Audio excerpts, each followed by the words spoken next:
Alors Big Pharma, moi j'ai envie de dire d'abord c'est un mythe. Hein. C'est les laboratoires pharmaceutiques. C'est 10 groupes mondiaux, ils ne font qu'une chose, ils se battent entre eux pour être les premiers à racheter l'information. Qui va leur garantir la propriété intellectuelle et qui va leur garantir le monopole du marché?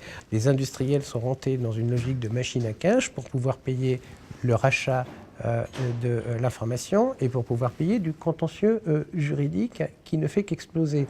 Big Pharma, c'est ça. Ça n'est plus de la recherche, ça n'est plus du travail au service du bien commun, c'est être prisonnier, comme un toxico est prisonnier de son héroïne, être prisonnier de ce modèle fou qui a perverti les principes de la propriété intellectuelle au bénéfice d'une vision uniquement spéculative, et tout ça sur le dos de la santé des populations. Tout a changé dans l'industrie pharmaceutique à partir de 1990, même un peu avant. Ça correspond à l'arrivée de Reagan au pouvoir et à mondialisation, financiarisation, fonds d'investissement qui sont les vrais propriétaires. Quand on parle de Pfizer, Lilly, Merck, Glaxo comme les grandes entreprises, c'est vrai, ce sont des grandes entreprises, mais elles sont la propriété de fonds d'investissement qui y investissent ce qu'ils veulent en fonction des informations qu'ils ont et de la rentabilité que ça peut apporter, qui nomment les PDG, donc ceux qui vont diriger réellement, orienter l'action de ces grandes entreprises, avec un objectif, c'est faire 20% de bénéfices par an, c'est le minimum. 30, ce serait encore mieux. 20, ça va. À 15, on le fout à la porte, on en prend un autre. Voilà. Donc, tout a changé radicalement. Eh bien, ces laboratoires pharmaceutiques n'ont de nom que le laboratoire. En fait, ce sont des industriels, aujourd'hui, ils sont une dizaine. Il y a un groupe français, Sanofi, tous les autres sont des groupes essentiellement américains, suisses et britanniques.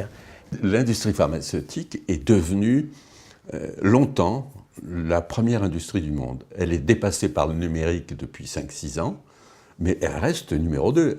Le revenu des grandes firmes pharmaceutiques, on prend les 15 ou 20 premières, ça dépasse largement l'agroalimentaire. Hein, faut pas se tromper. Hein. Nestlé, Coca-Cola, c'est très très important. Mais il y en a 5 ou 6 de grandes agroalimentaires. Il y a 20 firmes dans l'industrie pharmaceutique dont le total de la valeur boursière dépasse largement l'agroalimentaire, dépasse même les pétrolières. Bon, alors Big Pharma, donc on a suivi dans les années 90 et les années 2000 un ensemble de fusions, acquisitions dans l'industrie pharmaceutique, ce qui fait qu'aujourd'hui on se retrouve avec une grosse poignée de multinationales. Ils sont entrés dans un système économique qui est extrêmement perverse, où ils sont obligés de gagner énormément d'argent, parce qu'ils ont décidé, à la fin des années 90, d'externaliser leur recherche et développement. Et ce sont ces fameuses petites start-up qui vont, en fait, développer les inventions et déposer les brevets. Et eux, gros industriels, vont se battre entre eux pour racheter les start-up. Sauf que du coup, les start-up ayant bien vu qu'il y avait un enjeu financier qui était énorme, ils vont se vendre au plus offrant. Et nous avons, depuis une vingtaine d'années, une inflation démesuré sur le coût d'acquisition d'une start-up. C'est quoi acquérir une start-up? C'est pas acquérir les gars qui bossent dedans et les machines, non. C'est acquérir ce qu'il y a dans le capital de la start-up qui est un brevet. Et le coût moyen d'achat de la start-up, il est passé de quelques centaines de millions d'euros à la fin des années 90 à plusieurs dizaines de milliards d'euros aujourd'hui. Énormément des brevets qui sont donnés ne devraient pas être donnés parce qu'ils ne sanctionnent pas des inventions. Ils sanctionnent un nouveau produit qui a été amélioré à la marge. Et donc une façon en fait pour l'industriel de garder une posture de monopole sur le marché sans pour autant avoir apporté une invention. Donc des brevets étaient peut-être de 10 ans au départ, maintenant on est à 20 ans avec des façons de les rallonger, donc on peut passer à 25 ans de monopole sur un seul produit. Donc l'espèce d'équilibre qui était recherché à l'origine du système entre l'intérêt général, l'avancée de la science et l'intérêt particulier de ceux qui investissaient dans la recherche a été complètement dévoyé. Et ça, c'est une des plus grosses dérives modernes de l'économie de l'information.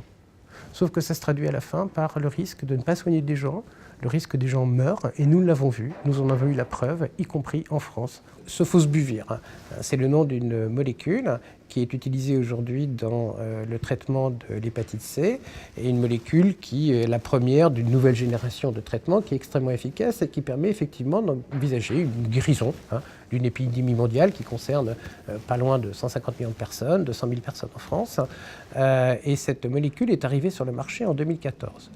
Petit hic, d'habitude, c'était pour tout le monde. Pour la première fois dans l'histoire de la sécurité sociale, les documents ministériels, ça s'appelle des arrêtés, qui ont été signés par la ministre de la Santé de l'époque, ont assorti l'accès à ce nouveau médicament, Sofosbuvir, commercialisé sous le nom de Sovaldi par l'industriel américain Gilead. Elle a assorti donc cette prise en charge à des critères d'accès, et donc des critères d'exclusion pour ceux qui n'y avaient pas accès, qui étaient essentiellement définis par le degré de sévérité de la maladie. Ça n'était jamais arrivé dans notre histoire. Dit autrement, pour la première fois, le pouvoir public, qui est aussi le payeur, a dû rationner, c'est ça, rationner l'accès, en éliminant, je dis bien éliminer, les malades de la prise en charge. Vous avez eu une partie de la population française et une partie de la population européenne, parce que ça s'est joué dans tous les pays d'Europe, cette histoire-là, qui n'a pas pu avoir accès à un traitement parce qu'il était vendu trop cher pour le budget de la Sécu. Un exemple, ce médicament a été facturé 41 000 € en France, il y avait 200 000 malades, 200 000 fois 41 000, ça fait 8 milliards d'euros. 8 milliards d'euros. C'est l'équivalent du budget de l'assistance publique hôpitaux de Paris sur une année. Tout ça pour soigner 200 000 personnes. C'est juste impossible. En Égypte, je crois que c'est 700 € au lieu de 41 000 chez nous, 56 000 en Angleterre, et ça a été 95 000 aux États-Unis au démarrage. Le laboratoire reconnaît d'ailleurs que même à 700 € le traitement, il fait encore plusieurs fois la culbute et il s'en met déjà plein les poches. Alors à 41 000 €, du coup. La stratégie commerciale, ça n'est pas de vendre à tous les produits, mais donc c'est de chercher à vendre au prix le plus élevé à une portion de la population qui va pouvoir donc soutenir ce prix-là. Donc de savants calculs entre la taille de la population qu'on vise dans chaque pays et le niveau de prix qu'on établit. Allez, je vais faire une règle de 3 toute simple. Ça coûte 300 millions, la recherche et développement du Sofosbuvir, pour des bénéfices qui sont de l'ordre de 25 milliards d'euros. Je parle bien de bénéfices nets aujourd'hui, avec sa commercialisation. Donc les dépenses de recherche et développement ont largement été rémunérées. Donc pas de lien avec les coûts de production pour justifier le prix. Pas de lien avec la recherche et développement. Du coup, qu'est-ce qui reste? Un lien avec la profitabilité. Point barre. Alors un système comme ça, il est cuit. Sauf un gouvernement qui aura l'énergie de dire « je dénonce les brevets », c'est parfaitement légal. Et de dire, à partir de maintenant, ce médicament, je le fais fabriquer par le laboratoire X, Y ou Z, pourquoi pas même un laboratoire d'État, et il sera vendu au prix réel que représente le médicament, c'est-à-dire à quelques centaines d'euros pour une cure. Seulement, il faudrait donner un peu plus à la recherche. C'est combien la recherche en France biologique, je ne sais pas... Combien vous avez dit? Non. 1,3 milliard par an pour nos 800 unités de recherche. Je prends ma machine. C'est pas possible, on ne peut pas vivre avec ça. C'est 1,3 milliard, mais attendez, mais le budget de l'État, c'est combien? 300 milliards de l'État. Et le produit intérieur brut, c'est combien? 2200 milliards. Et on en met combien, vous dites, sur la recherche et l'avenir, etc. 1,3, bon ça va, j'ai compris, on arrête. C'est pas la peine d'aller plus loin.